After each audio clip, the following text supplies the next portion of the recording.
Hey everyone! In our last post of the week, we were talking about debunking the three myths of self-confidence. In today's episode of the week, we'll be talking about how can we actually build our self-confidence through three simple steps.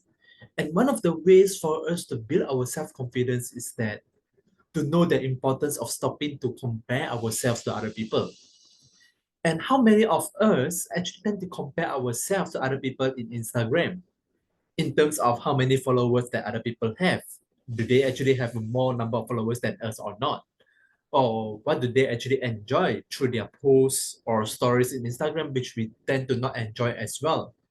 Or what do other people own, which we don't own at all through especially this Instagram platform that we see?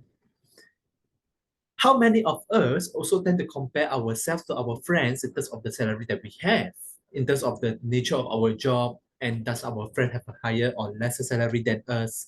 We tend to actually compare ourselves in this aspect as well. But engaging in self-comparison to other people can tend to be unhealthy. Why is it so? It's because it tends to actually trigger the feeling of enviness in us. And the more we compare ourselves to others, the more envy that we get. And the more envy we are, the much more we actually feel much more worse about ourselves. Hence, it is important for us to catch, to be aware whenever each time we engage in comparison with other people. And that's the very first step that we need to do. And secondly, is that to convince ourselves that engaging in comparison with other people can be unhealthy to us. And it is important for us to know what are the things that we can be grateful for instead, which can indirectly help us to focus in our life and to remind ourselves that it is not so much about other people's lives. It's about me and how am I going to live my life.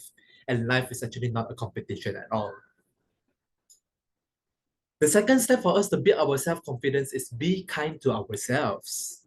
And why is it so? Is that most of us tend to be very hard to ourselves. We tend to be very harsh towards ourselves. Each time we make a mistake, we tend to beat ourselves deep down inside. And it's important for us as well to remind that we are all human beings. We tend to be imperfect at times, but not letting imperfections to stop us from living the best life that we would like to have. And by doing so, we can be more gentle towards ourselves, in being more forgiving towards ourselves each time the mistakes that we make. And also to encourage ourselves to push ourselves a little bit more out of the comfort zone that we are in trying new things, in order for us to cultivate a higher self-confidence in us.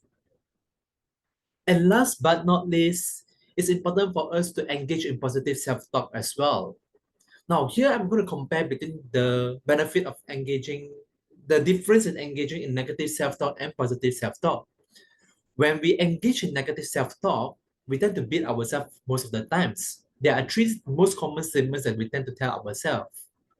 Number one, I can't do it. Number two, I tend to fail each time if I were to try to do it. And number three, what's the point of doing it at all?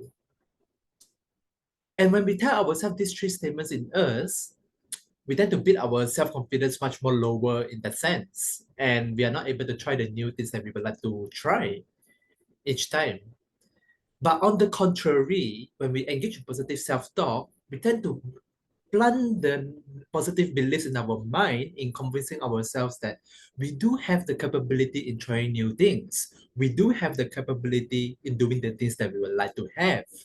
And if we are in the capability of trying, even if instead of trying, of doing, even it's a baby step, is much more important than not trying or not doing at all.